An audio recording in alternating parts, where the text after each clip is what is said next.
잘하더라고요, 사람. 5시 50분.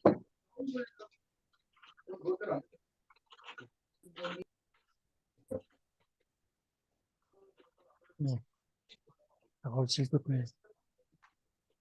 Je vais, je vais devoir parler là.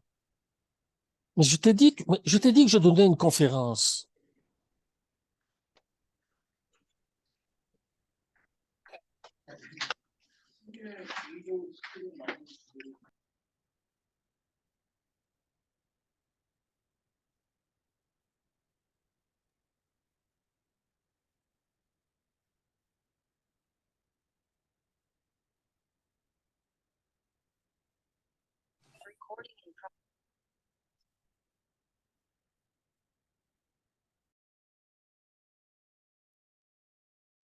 Greetings, everyone.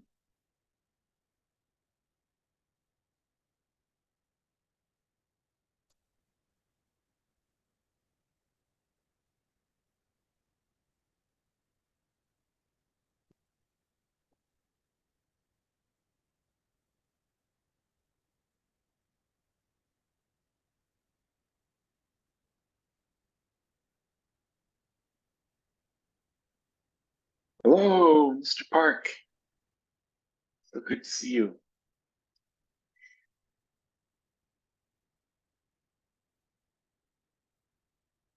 Hello from all around the world, everybody.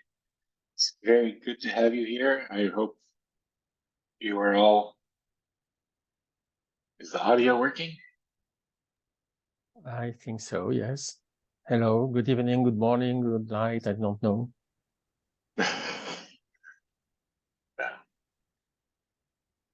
I hope everyone's enjoying the conference so far. We're here to talk through a few books, to interact with the authors of those books, and to hear their thoughts about why they wrote and what they wrote and what their visions are. The three texts we'll be looking at, pardon me, are the 4D, from the inventor of the 4D frames, Mr. Hogul Park, and then we will also hear from the authors of well, I want to get the exact titles, but they keep shifting on me here. We'll hear from Philippe Longchamps and Charlotte Graham, who authored a book with a great title, and that I cannot recall. And we'll hear from Karen Stein, who authored a book, who's collected a book of children's mathematical art. So let's, without much more conversation than that, I'd like to turn over the microphone to Mr. Park and have him talk to us about his book, and we'll go from there.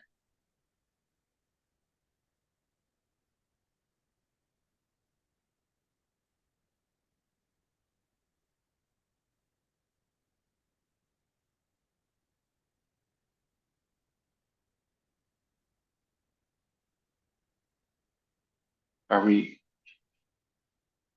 Hogul, I see you there.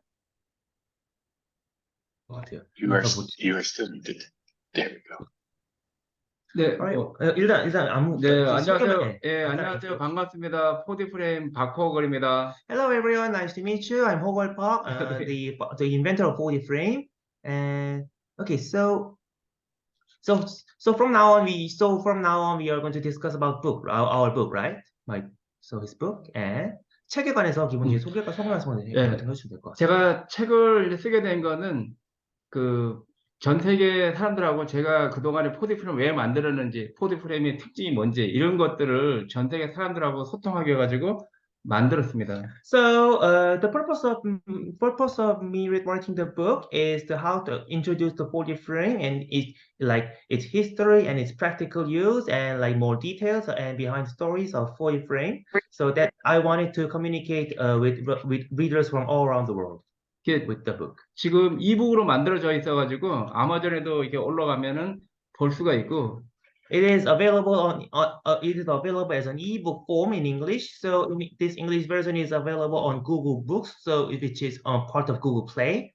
예, 개인적으로는 좀 보람 있는 게 포디 프레임이 한국에서는 그 시각 장애인들을 위해서 그 점자로 만들어져가지고 점자 도서관에 다 들어가 있습니다. 시각 장애인들하고 소통을 하고 있습니다. Actually, so this book is also available as a book for blinded people with in Korean. So I'm really proud of it. I'm really proud that I can the book is made for blinded people as well to get a broader audience of readers as well. 예. 그리고 이게 우리가 아까 우리 필립 롱샤 선생님이 역사 선생님이 역사를 가르칠 때 역사 현장에 가서 가르쳐야 되는데 그런 것들을 텍스트나 이렇게 그 이미지보다는 실제 입체적인 그 교구 또 현장 이런 것들을 하는 것이 효과적이기 때문에 이거 책을 만들게 됐습니다. Since 그것에 대한 가이드라는 거죠. 일종의 맞아. 그렇게 실제로 하는 것에 대한. As Philip said in the keynote speech before, today's keynote speech, it is what is important is that rather than just reading a textbook and just textbook and images, it is important that we have a hands-on experience for our students. So to do this, you need to follow. Okay. So is it okay? To do this, there should be a guideline to how to organize a hands-on practice or hands-on education or on-site education which can utilize different types of 4D frame. So this book can has a role of a guideline for how to organize such classes as well. 예. 그래서 이 책을 통해서 전 세계 그 4D 프레임을 모르는 그 교육하는 모든 분들이 도움이 되기를 바라고 굉장히 감사한 건 우리 필립 롱샤 선생님이 제가 생각한 것 이상으로 4D 프레임을 잘 더 발전시켜서 너무 감사합니다. I hope this can be a good guide for all the users or all the 4D frame users around the world. And I would also like to express a thank you for Philip Longshan to make a great advancement on 4D frame and make this 4D frame universe, 4D frame world to a more broader one, make a more wider, broader world of 4D frame. Thank you very much. And 말씀하시죠. 예, 개인적으로 요즘에 저는 제 그 고향에서 옛날에 제가 그 놀았던 그런 수수깡을 자연 소재로 이용해가지고 지금 그런 것들 다시 재구현을 하고 있습니다. 수수깡. So these days I'm staying back in my hometown, which is a countryside and has plenty of sorghum straws. Is sorghum straws common in in the countryside of your country as well? Sorghum straws. So based on this, we are now going to the basics of 4D frame. So 4D frame was inspired by sorghum straws, which was very common in Hogarth Park's countryside hometown. So we are going to the origin of 4D frame and I'm still searching for new ideas of 4D frame based on these sorghum straws again. 네. 책을 더 한번 보시고 질문 있으면은 저희가 앞으로 답을 하고 계속 좋은 그 교류를 이어 나가겠으면 반갑겠습니다. Once you read the book and if you have any questions, please feel free to contact me to make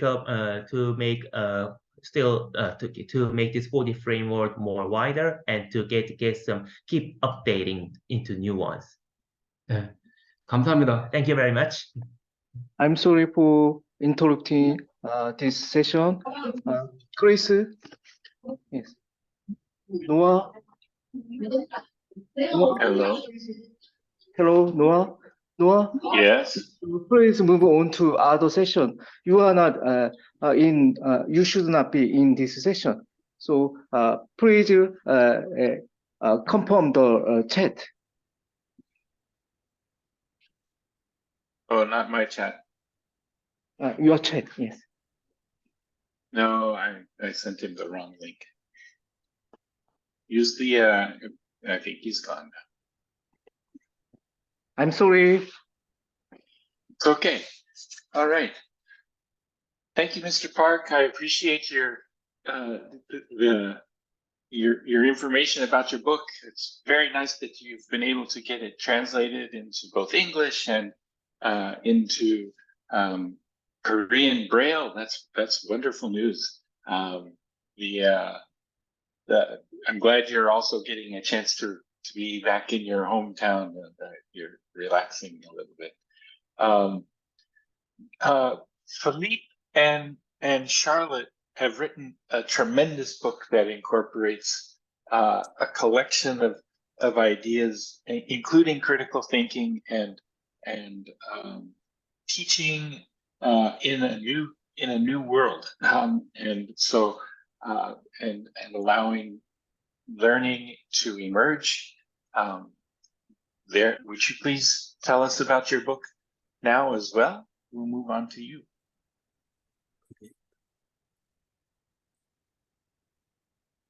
Yes, thank you very much. We're Charlotte Grimm and Philippe Longchamp. and we're based in Sweden at the moment.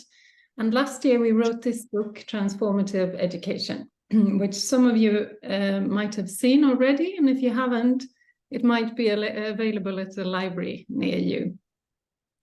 It was published by Routledge, and it talks a lot about research showing that long-lasting learning happens when we use a transdisciplinary approach. I thought a lot about it listening to the earlier lectures about problems we have in schools with keeping student attention and things.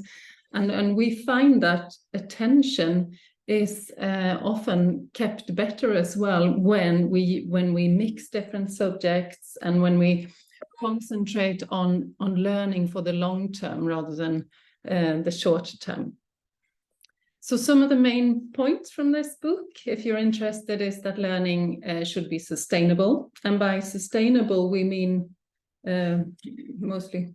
Like I said in the keynote speech, sustainable is more that it's lasting. It's a know-how. You remember it for the future. So it's maybe more important to learn fewer things and remember them, not just to learn for a test. Internalize. To internalize things. And we also make a point about learning in cooperation with others.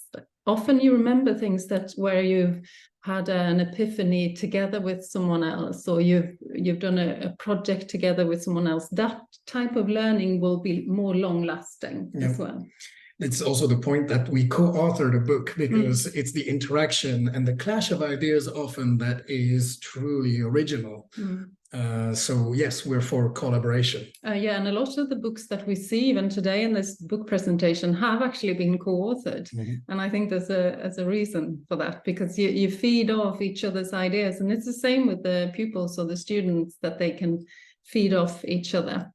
And learning is facilitated by seeing a bigger picture. And you see the bigger picture when you see connections between different disciplines.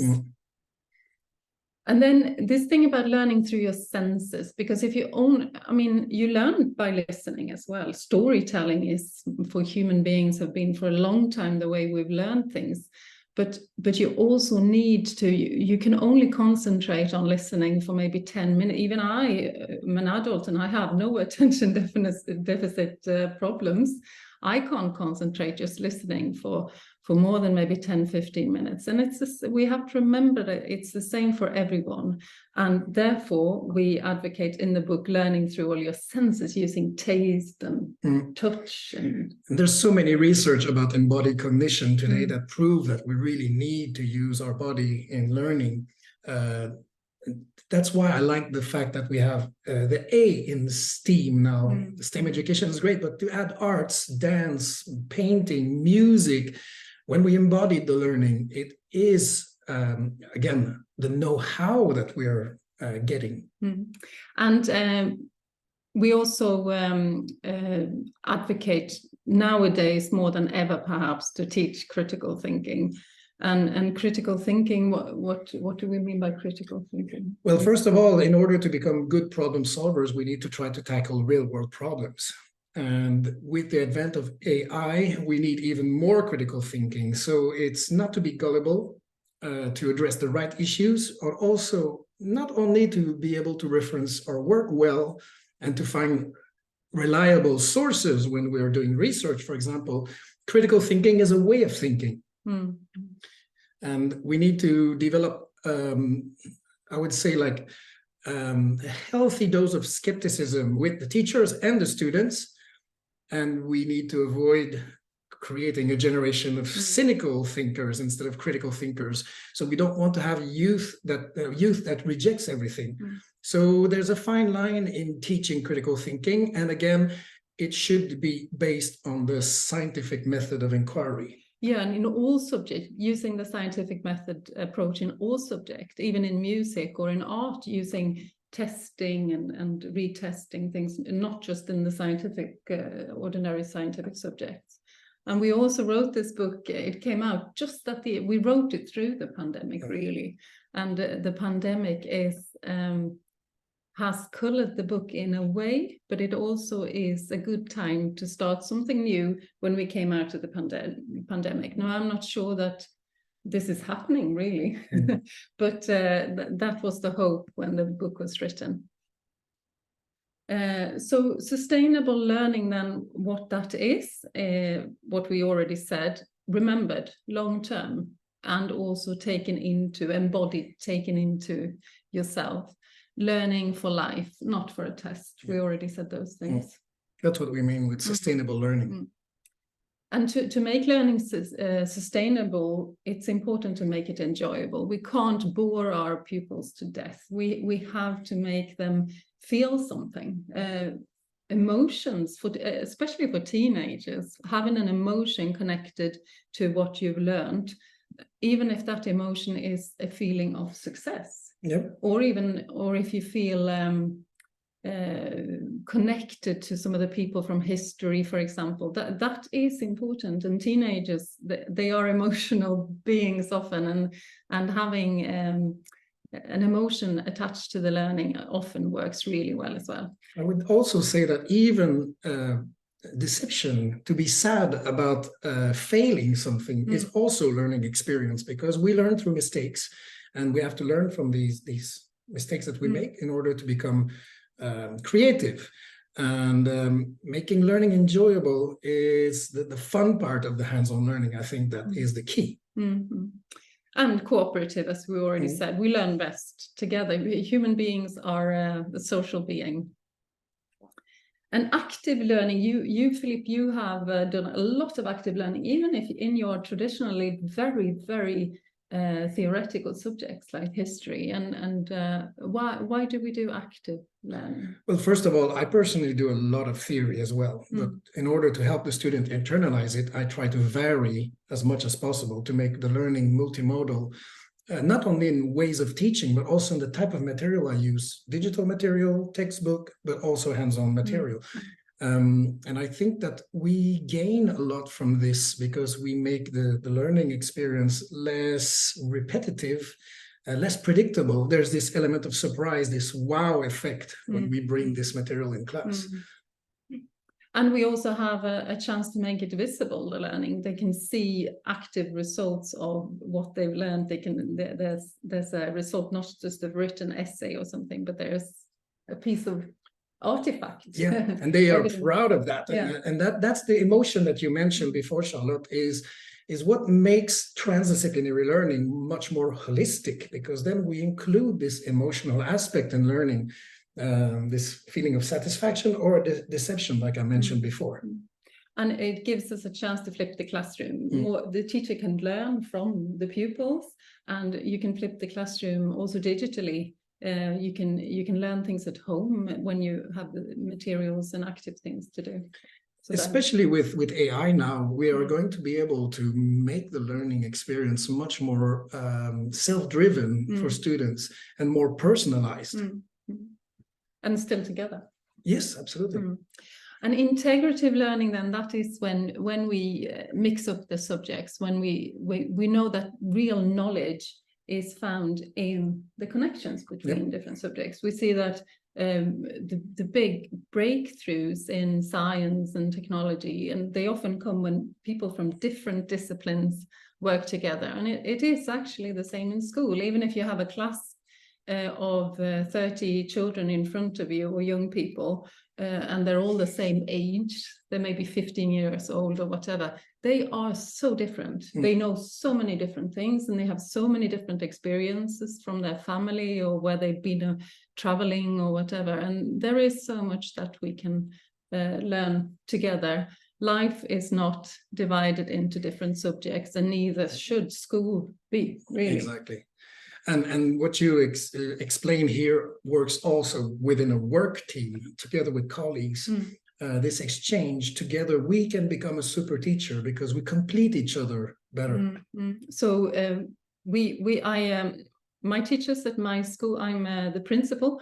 I encourage them to plan projects together and to co-teach them together, and to also assess them together, not just have different ways of assessing the kids in different subjects, but to do one thing together and assess, and perhaps continuous assessment as well, assessing kids all the time, not to have a high, high testing that is really can break them or make them, but continuous testing instead. And you work in a similar way with your team.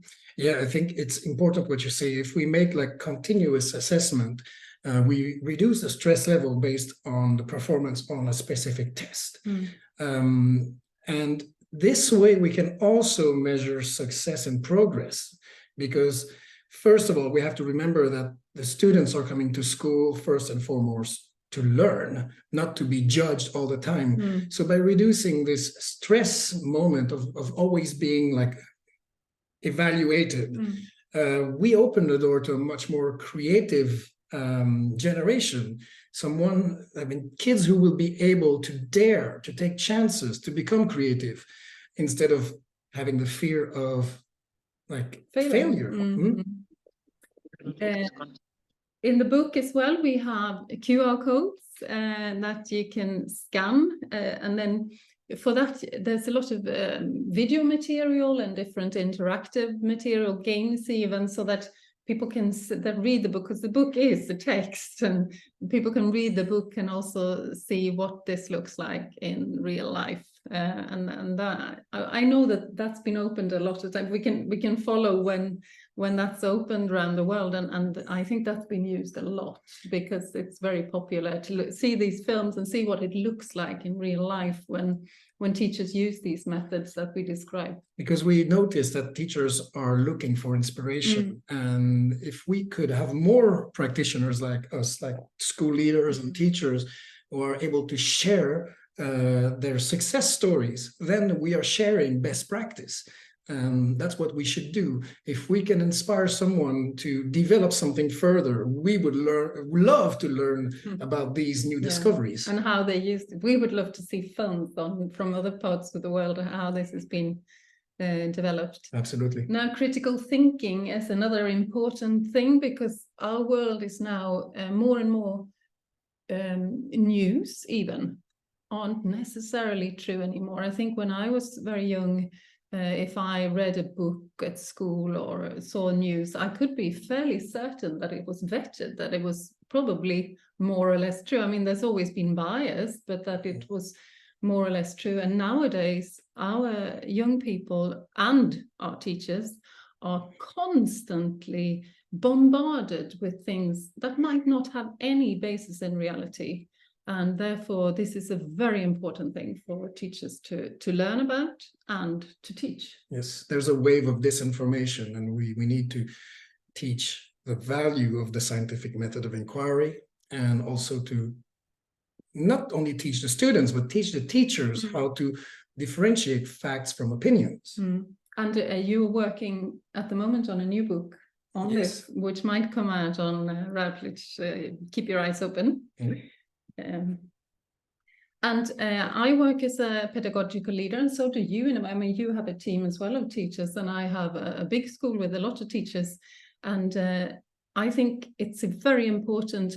Obviously, the teacher is the most important for the pupil, but school leaders can also have a big impact on the teaching of the children at the school and the young people, because school leaders can support the teaching staff to become even better. And there is a little bit in the book about this. It's not very developed, and that might be my next project in a book, to write more about how to do this, to be supportive more than anything. We would not put the pupils down. We advocate not putting the pupils down and making them fail and testing them. And the same should be with teachers.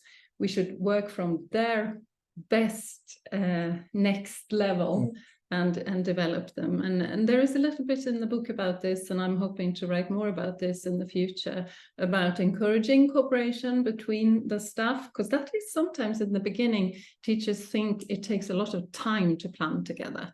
So as a head teacher or a principal, you need to encourage them and keep them going in the beginning. And after a while, it usually starts to run on its own energy, really. And I think that you but you lead a school where it's extremely innovative, where you give the opportunity for teachers also to contribute with new ideas. So it's a very open environment where it's not only following by the book. You give a lot of freedom to the teachers to express themselves and also to collaborate, which is something that is remarkable, especially in Sweden, when we have such a clear curriculum to follow. The fact that school like yours are able to integrate courses, it makes the learning experience for your students much more interesting. And I think the main point here is for school leaders to be supportive, not judgmental, really. But then again, as I said before, the main thing that has been proven again and again, that the main thing in learning outcomes is the teacher. And some teachers are absolutely excellent, but we found that if teachers work together in teams, as a team, or more or less every teacher can become excellent. And the book describes that a lot on how we think that you can work with this. Working in teams makes all students experience this excellent teaching excellence. Teaching is a complex art. It's not at all an easy thing to do, and it's very hard to describe. As a professional, as a teaching professional who've been in schools all my adult life and my childhood, of course, I can see immediately when there's excellence in teaching, but it's still very hard to describe what that is and to describe the differences. And I find that very interesting subject.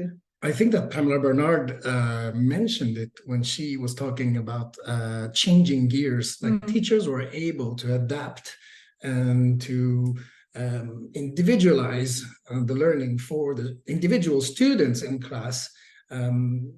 They have a huge advantage. And what you are describing here is the art of teaching actually is not only an art. There is a lot of data to be used. So it is a science, really. So you can teach it because we are basing it on research, and this research is addressed in our book. Yeah. Chris, you'll have to break us off if we take too much time. I've forgotten to set the We can speak clock. for hours, you know. This is some Sorry? I think you have just a few more minutes. Oh, good. These are some of the books that there are many books referenced to in our book, but these are some of the authors that we found very inspiring for our work, and some of the main ones I find that are very active as well at the moment. Fullen is fairly aged now, but he's still coming out with new things like almost every day on Twitter. It's not called Twitter anymore. X, Yeah, yes. yeah. So he's very, very active. And one thing that we also made sure to do when we were writing the book is that not only we are basing a lot of our observation on the meta-analysis, like the one from John Hattie, but we also explore the critics of these authors. So we wanted to have a balanced analysis in order to really back up our practice with scientific proof, but also with the criticism from these research. And this is a picture of the book. And I think if anyone's interested, you can follow that QR code there to get to the Routledge page. But I think it's also available in most countries if anyone wants to find it on their normal website where they buy books. And the great news now is that very soon there's going to be a Chinese version of the book. So it's coming out soon. So we have just a few months to learn Chinese, so we can read the version to see if it's accurate. So wish us good luck. Please, we will be happy to answer questions about the book later, if you have any. Thank you very much. Thank you for your time. Oh, best of luck with the Chinese version there, you two. Don't go away. We'll come back to you with some questions shortly. So thank you very much for that presentation. This book has been well received all over the world. That's wonderful. I'd like to move to Dr. Karin Stein and have her speak to us about her book. Karin, if you're ready and available. Yes, thank you, Chris. Thank you also for the rest. And hi to everybody here. I'm just going to share my screen. I hope everybody can see it. Yes, it's a privilege to introduce this book, which has really given us such an upside down view of what we normally thought. And I'm very excited, and thank you, Philippe and Charlotte, as well as Hugo, also for sharing. A lot of the things that you have shared is what we also experienced in our book. So the book is The Math Art Expressions by South African Youth, and this is the collection of children's artworks from 2018 to 21, but more than that, not just to showcase the artworks, but also to tell the story of what has happened in our thinking, as well as what we have understood and what the children are telling us in South Africa. And it's not just about maths, it's not just about science, art. It is a book that's a combination, and in that, like the baobab here, the baobab in South Africa is known as the upside down tree. Our thinking of teaching maths has also turned a little bit upside down. So it all started in 2017 when our director Werner Olivier met up with some of the international collaborators, and this is why it's so good to chat to people from all over the world and to hear different viewpoints and opinions, because this is what feeds us and what changes our way of thinking. So we started the competition there in 2018, and yes, it's been really a fantastic journey for us. I'm just going to go through a little bit of the book now, and this is very much just a short preview of some of the illustrations. So there are lots of pictures and lots of talking from my side of what happened in the book. So the first chapter starts with the roots. Where did this all start? What happened? And when we started the project initially, we decided that we wanted people to have a new perspective of what happens in a maths class. We wanted everybody. So let's face it, all kids that do maths don't love maths, but we would love them to really discover more beauty in maths. So part of our thinking of the competition and of this project was to discover beauty in maths. We also wanted them to connect maths to real life and to things outside the maths classroom. We thought that it would make maths a little bit more fun as well. And that led us to the competition. So what was the competition about? The brief, and this is described in the second chapter of the book, also through the artwork. So the book, this is just a very short preview of what is in the book. The book tells the story through the pictures. So we asked the children to combine maths and art, and every year a theme, and then to put this to the power of their creativity, and then to wow us with what they come up with. And yes, what we expected was some recurring maths themes that would occur, and we saw different ways that the learners would represent mathematics that we normally do in a classroom. Things like measurement came up quite a lot. I think it's because it's done so widely from the primary school to the high school. Tessellations was something that they found very easy to create something beautiful within mathematics. But the children also use this opportunity to talk about mathematicians, well-known mathematicians in the world. And we asked the children, so the important thing was not necessarily using fancy paint. It was, all you need is a pen or a pencil and then create something beautiful. And the children also came up with a lot of different expressions in the art world. So this is just one example of cubism that one of the learners used.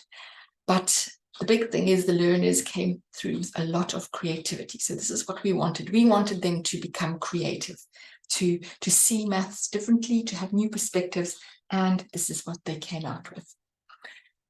The branches describe what the children, the competition, the trunk was what we expected them to do. The branches were initially what they came back to us. That was to us somewhat surprising. So the learners, without us really making it, or we expected them to link it to real life, but they wowed us with a lot more of it. So they linked it to real maths all around them, to actual proportions and things that they saw in life. But they also spoke about things that were important to them. So it tells us about things like their bodies and what Charlotte said just now about teenagers and their thinking and emotions. So things that are important to them. We also found quite a lot of expression about technology. So clearly that is something that's so important to kids at this stage as well. Also, the children automatically linked the lots of different disciplines. So they linked engineering and maths. They linked science and maths, physical science and maths. They linked health and maths. They linked life science and maths. So the children actually came out with a lot more.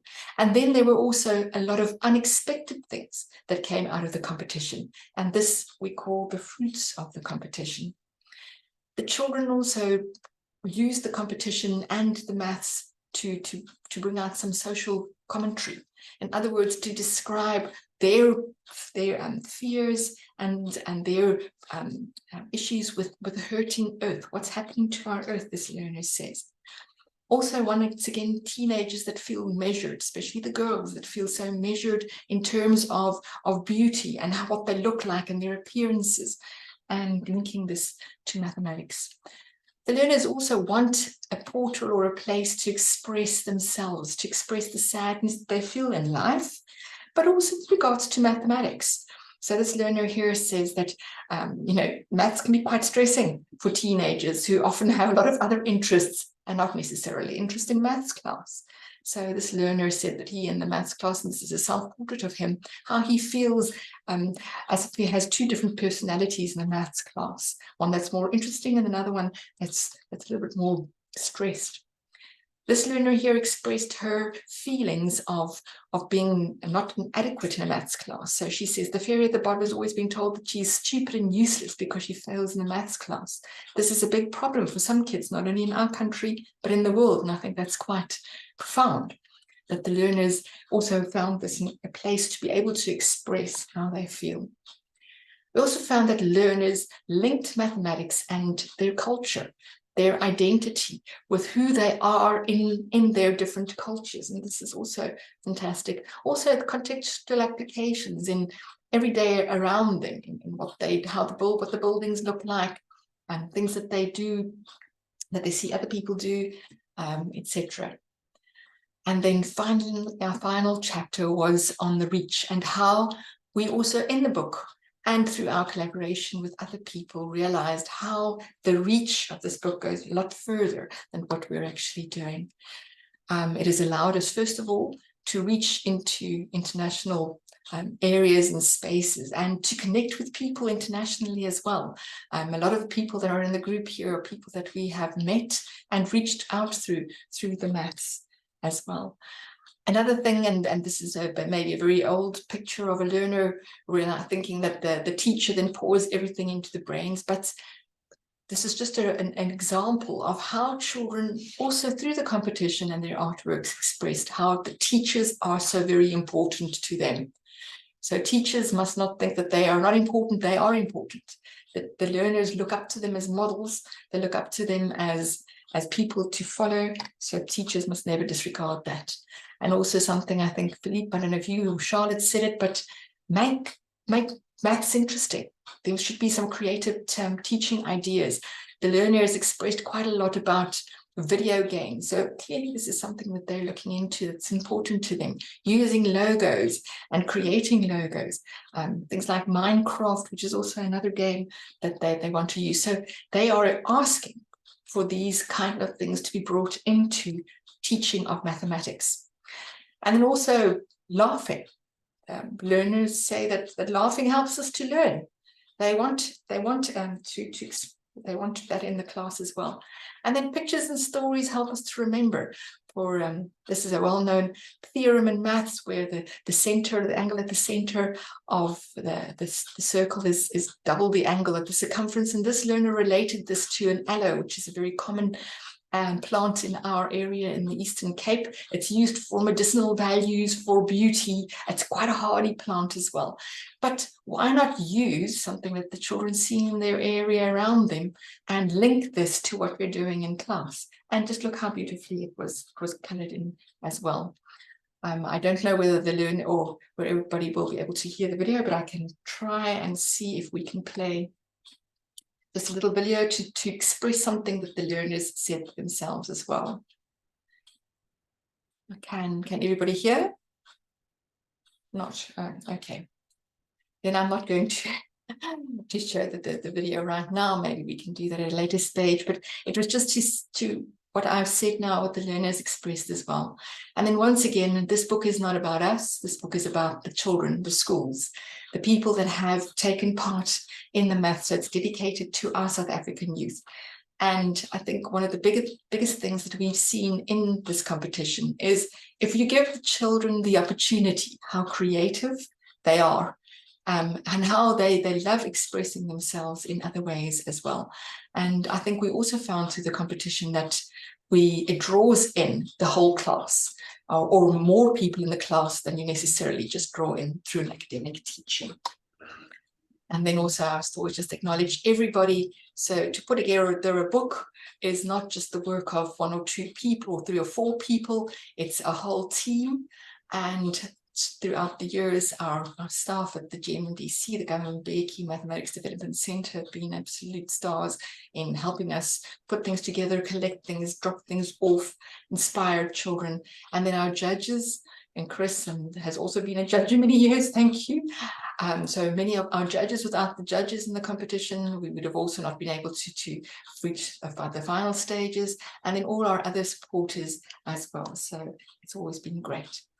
So I also want to invite everybody who has questions about the math art expressions by our South African youth to also answer some questions. Ah, look at that. Thank you. And there it is as well. Thank you very much. Yes, thank you, Chris. Thank you, everybody, for this opportunity. Well, thank you, Karen. That was wonderful. Appreciate the interaction and the description of your book. And all 3 of you, well done in writing these, getting these all together. They're great examples of the direction and of the direction we need to be going in schools. And I'd like to ask if the all 3 of you, if there's a link between that you see between your 3 books that you might highlight for people here, for those who are in attendance. If you can see something, I have some things in mind, but I'd like to see what other people are thinking are links between your 3 texts and your 3 endeavors. I think maybe I can just say, so in the first place, I think it's important, as Hugh said, that physical manipulative or touching, touching different physical things are important. That's what we've expressed or seen through the artworks as well, physical things. And then what Philippe and Charlotte have also emphasized a different way of thinking about education, not just the common way of thinking, but challenging children to think differently and critically about what they do. I think that's the takeaway that I have. Philippe and Charlotte? Yeah, I think I would say the same as Corinne, that the relationship between the relationship between ours and Hogul Park's book is a lot about the actual material, because it says a lot in our book about using materials and then specifically using 4D frame. And I think that the connections between the other book, the Maths Art Expression book, and ours is also this way of there being a connection between people and between science, maths, and art as well. We talk a lot about. I think there's a lot of things connecting our three books. Especially the art part, the A that was missing in STEM education that now is there. There is room for aesthetics in engineering and science. And I think this is something that can link all three books together. Mr. Park. 발표를 너무 잘 들었고요. 저도 이 4D 프레임이 이 어떤 그 조립하고 어떤 그 생산적인 게 아니고 자기가 생각하는 거를 표현하는, 없는 거를 만드는 창의적인 걸 만드는데, 아까 그 수학을 그 주제로 해가지고 이렇게 창의적인 그림을 그리는 거랑 또 제 생각과 비슷한 것 같고, 또 우리 크리스토프가 또 역사를 바탕으로 해가지고 역사를 텍스트나 그 이미지로 하는 게 아니고 실제적으로 만들어 보면서 실제 자기 생각하는 걸 만들어 보는 거에 대해서 굉장히 비슷한 점이 많고 공감대가 이렇게 많이 통하는 것 같습니다. Okay, okay, thank you so much for your presentation as well. And actually, I was impressed that we are all thinking of making something new, making something a non-existing object into reality. So that was the point that I realized. And I still have some other common points as well, which are like, as Philip has described, making a mathematical objects into reality with 4D frame or other materials. And you are like building like historical objects as well in like with 4D frame and during your classes. So I think to materialize, to make something into a reality, which make something which is in our imagination or just ideas into reality and real objects and make it a hands-on experience is the key point of all three of our books. And what do you want to say? I was so impressed about your presentations as well, Karine and Philip and Charlotte. Thank you very much once again. 감사합니다. 감사합니다. Thank you. Are there questions from those in attendance? If you'd like to send a question in the chat, you could, or you could raise your hand and ask a question. We have just a couple more minutes. Maybe we'll go 4 or 5 more minutes. Mr. Park, I would like to ask one question of you. You mentioned that you're back in the countryside where you grew up with the sorghum straw. Was the sorghum straw a very important piece of your inspiration for 4D frames? 4D 프레임을 이제 개발하고 하시는 큰 영감이 되셨나요? 수수깡이라는 것이?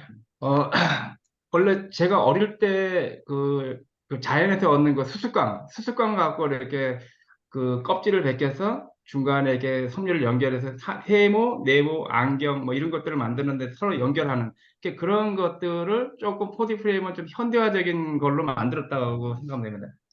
So what I did at the beginning was that to peel out the sorghum straw, and with the sorghum straws, I built like objects like triangle, square, and glass, even a pair of glasses. Frames, of course. And so 4D frame is kind of a modernization of this of what I did with sorghum straw. 그래서 지금 다시 저는 이제 제 홈 고향에 가가지고 수수를 심고 다시 그 수수 농사를 져가지고 우리 아이들한테 내가 그 경험했던 것들 다시 수업에 적용하고 있습니다. 이렇게. So what I'm recently doing is I did plant some sorghum. I did plant some sorghum and farming it these days. And when harvesting the sorghum straw, I go back to the origin and I teach to the students there. I teach everyone, all the learners about what I really did with the original idea of 4D frame, and that gives another and I hope that becomes another inspiration for all the other learners that I am interacting with. 그래서 지금 저는 그 제 고향에서 그런 그 자연, 흐르는 물에다가 이렇게 물 에너지를 가지고 물레방아도 만들고 또 이렇게 여러 가지 그 장치를 만들면서 굉장히 그 재밌는 놀이를 계속 연구하고 있습니다. And I'm also like applying the sorghum straw things with like building some like making devices or making objects which can utilize the water energy in the flowing water of streams of my hometown as well. 궁극적인 거는 저는 그 제가 했던 거를 우리 아이들한테 그 창의적인 생각이 어떤 마중물이 됐으면은 좋겠다는 생각을 가지고 있습니다. I hope that this project can be something become an inspiration to let our next generation open their creative minds. Yeah. Thank you. Thank you. I was particularly impressed that it seems like the 4D frames grew out of your own childhood playing with sorghum straw. I can see that. 더 4D 프레임이라는 게 나온 거잖아요. 그게 굉장히 인상 깊었다. Yeah, thank you. Yeah, thank you very much. So we can take inspiration from that, knowing that the things we put in children's hands now that may seem like toys, may seem like uninspired or unimportant things can turn into really productive pieces of our adulthood too, right? 장난감이나 이제 하찮은 것으로 보일 수 있는 그렇지 별거 아닌 물건에서부터 사실 어떻게 보면 굉장히 큰 영감으로 돼서 발전한 거잖아요. 굉장히 그 모티브를 얻어서 발전한 거잖아요. 그러니까 쉽게 말해서 별거 아닌 것으로 보였던 것이 굉장히 큰 변화를 일으킬 수 있는 동력이 되었다라는 점에 대해서 굉장히 이제 인상 깊었다고. Thank you. Thank you very much. Good thing. So the idea of critical thinking, transformative education, especially I'm really intrigued, Philippe and Charlotte, about I took special note of your conversation in linking the teacher leaders. How important is it that the leadership of a school takes an active role in this sort of transformation? I think it might be crucial because I think there are teachers that are really driven, but there comes a point when everything just seems to be stacked against them, and they get tired and they give up hope, and that's where the leader needs to come in and be supportive and give them that extra support that they need, because this is a difficult job. And trying to do something new or different or out of the ordinary is even more difficult. And sometimes teachers go into almost feeling that they're judged by other teachers, because perhaps the other teachers get jealous if they have a success. And I think it's so important as a school leader to support this change and drive it forwards and support those teachers that are really trying to do something. But I think that what you describe also and what you do best in your school is that you manage to do distributed leadership. You let people take initiative. And that's what we want to do within a work team, but that's also the climate we want to have in a classroom. We want the students to take charge of their own learning. It struck me that you emphasize cooperation and collaboration in the way you lead, and you ask your teachers to gather together, and you mentioned the clash of ideas at one point, and how that clashing can sometimes become productive, almost like a playground that children would be learning in, right? That's I was really impressed and intrigued by that idea. So you've got you've got opportunities for teachers. You create opportunities for teachers to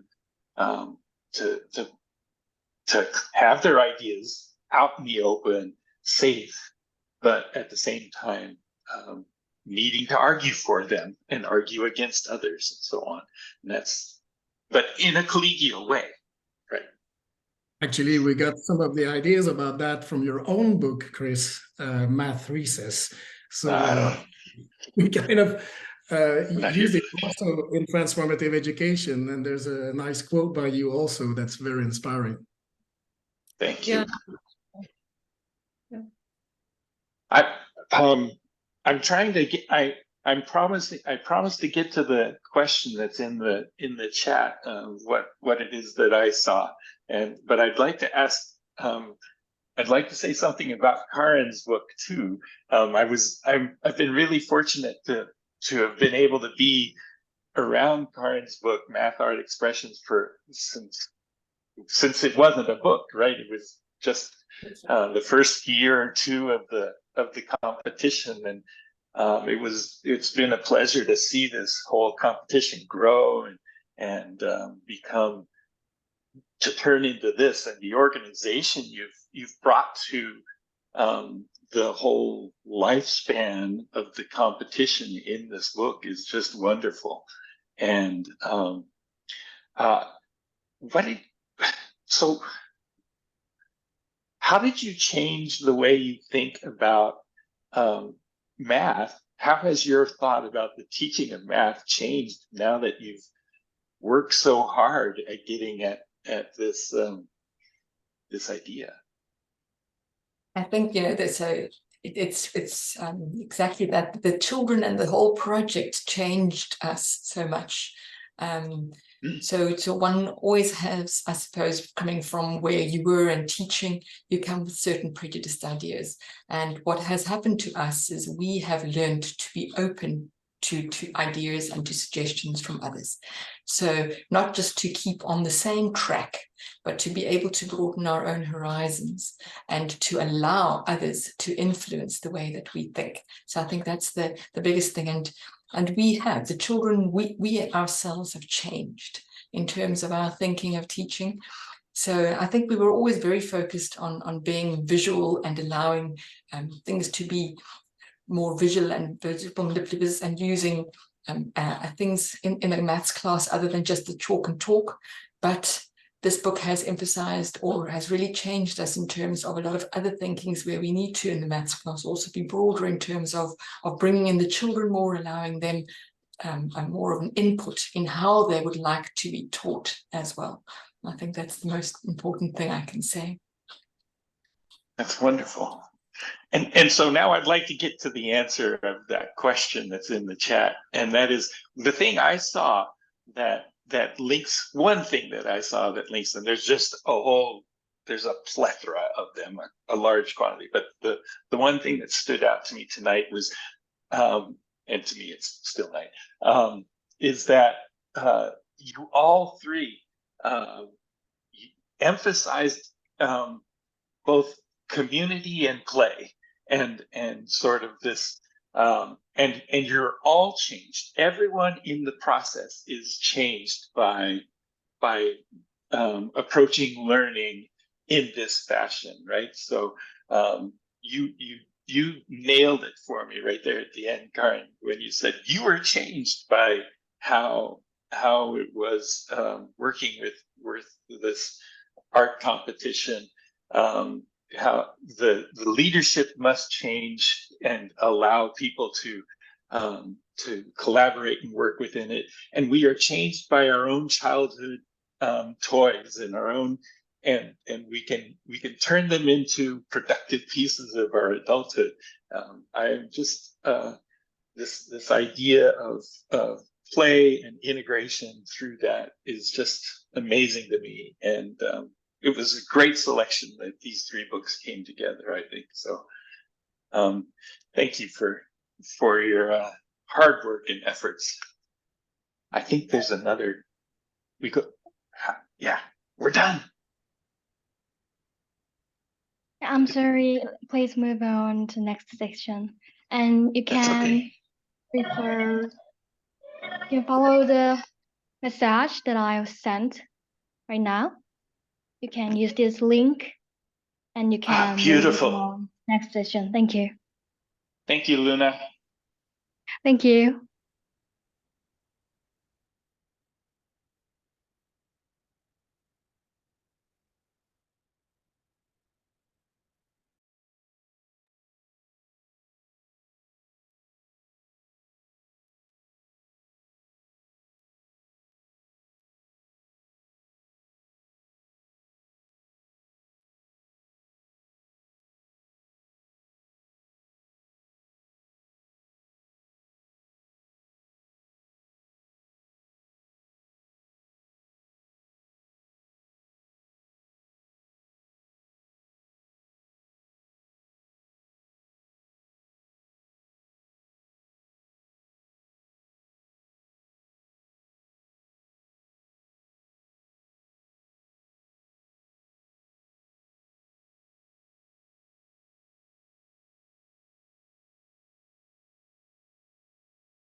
해당 링크 통해서 다음 세션으로 넘어가 주시면 감사하겠습니다.